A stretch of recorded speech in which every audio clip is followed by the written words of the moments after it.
کیونکہ مجھے معلوم ہے کہ یہاں پہ میرے اہل سنت بھائی بھی آ رہے ہیں اور میں ان کو بات پیش کر رہا ہوں اور لمحہ فکریہ دے رہا ہوں. کچھ برادران نے کہا کہ ہم آپ کے مدارس سے شیعہ ہو چکے ہیں. بہرحال میں پیش کر رہا ہوں, لمحہ فکریہ ہے. اگر میں غلط کہوں تو آپ مجھ سے دلیل مانگ لیجئے, میں ثابت کرنے کے لیے تیار ہوں. جو بات کہوں گا ذمہ داری سے کہوں گا. شیعہ سنی کتابوں میں لکھا, ابن قتیبہ دینوری نے الامامۃ والسیاسہ میں لکھا, صفحہ نمبر 37 جلد نمبر 1 کے اندر. سن رہے ہیں حضرات؟ تو یہ بھی بہت قدیمی کتاب ہے, 1250 سال پرانی کتاب ہے, الامامۃ والسیاسہ, امامت اور سیاست. امامت یعنی یہاں پہ پیشوائی ہے, لیڈرشپ ہے, شیعہ امامت نہیں ہے. تو الامامت والسیاسہ ابن قتیبہ دینوری نے اپنی کتاب میں لکھا کہ سیدہ جب ایک مرتبہ ناراض ہو گئی تو بعد میں سارے مدینے میں بات پھیل گئی, سیدہ ناراض ہے, سیدہ ناراض ہے. ایک مرتبہ سارے مدینے میں جب بات پھیل گئی تو جن سے ناراض تھی انہیں بھی پتا چل گیا, کہ ہر مدینے کے آدمی کو پتا چل گیا کہ سیدہ ہم سے ناراض ہے. ان دونوں نے جناب امیر سے کہا, یا علی ہم سیدہ سے ایک مرتبہ ملنا چاہتے ہیں. مولا نے کہا نہیں, میں اجازت نہیں دیتا.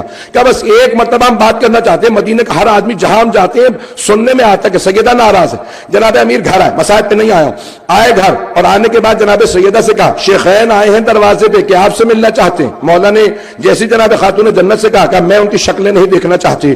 ایک مرتبہ جناب امیر نے کہا میں زبان دے چکا ہوں. کہا کہ ٹھیک ہے پردہ لگا دیجئے, میں پردے کے اس طرف بیٹھوں گی. وہ پشت پہ آ کے کھڑے ہو کے اگر کوئی بات کہنا چاہتے کہہ دیں. دروازے پہ کھڑے ہو کے ان میں سے ایک نے آواز دے کے کہا السلام علیکم یا ابنۃ رسول اللہ, اے اللہ کے رسول کی بیٹی آپ پہ سلام ہو. بی بی نے جواب نہیں دیا. مسلمان کہتے ہیں بی بی نے جواب نہیں دیا. بھئی سلام کرنا مستحب ہے, سنت نبی ہے, جواب دینا واجب ہے. اگر مسلمان سلام کرے تو جواب دینا واجب. تمام مسلمانوں سے کہو, سروں پہ قرآن رکھ کے کہہ سکتے ہو تو کہو, یا سیدہ مسئلہ نہیں جانتی تھی یا آنے والے کو مسلمان نہیں مانتی تھی.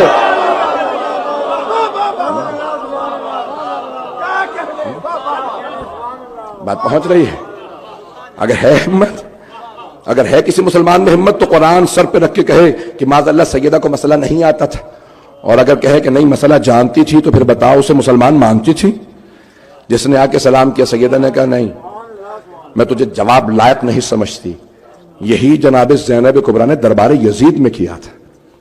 جب اس نے کلام شروع کیا بار بار کا کیا بات ہے, آپ کو آواز نہیں آ رہی, کیا بات ہے, میری سلام کا جواب کیا بات ہے, آپ جواب کیوں نہیں دیجی؟ بی بی نے کہا تجھے اس لائق نہیں سمجھتی کہ تجھ سے بات کروں. عزیزان گرامی, جناب خاتون جنت نے بالکل بے عین ہی اسی انداز سے سلام کا جواب نہیں دیا, صرف ایک سوال کیا, کیا تم دونوں نے سنا ہے؟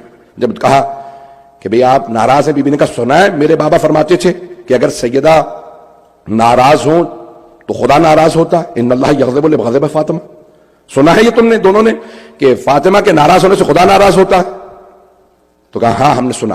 کہا یہ بھی سنا میرے بابا نے فرمایا تھا کہ فاطمہ جو بضعۃ منی یؤذینی ما اذاہت, جو بھی چیز فاطمہ کو اذیت دے وہ مجھے اذیت دیتی, جو مجھے اذیت دے وہ خدا کو, جس نے خدا کو اذیت دی وہی جہنم میں گیا. سنا ہے؟ کہا ہاں ہم نے سنا. بی بی نے کہا خدا کی قسم میں تم دونوں سے ناراض ہوں, اور مرنے کے بعد سب سے پہلے اپنے بابا کو تم دونوں کا گلہ کروں گی, شکایت کروں گی کہ ان دونوں نے مجھے بہت ستایا, میں نے معاف نہیں کروں گی.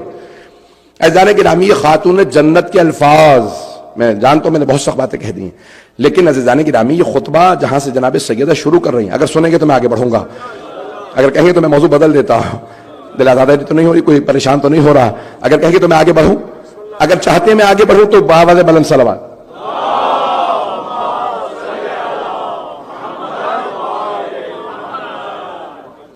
ہے مجمع ابھی تک میرے ساتھ؟ شاید میں بالکل آج مختلف انداز سے سارا پیش کر رہا ہوں. بعض اوقات جو ہے وہ تاریخ کو چھپانا بھی بعض اوقات ایک جرم ہو جاتا ہے کہ ہمارے بچوں کو معلوم ہی نہ ہو کہ ہوا کیا ہے کیا تاریخ میں, کہ تاریخ میں کیا کچھ ہوا ہے. عزیزان گرامی,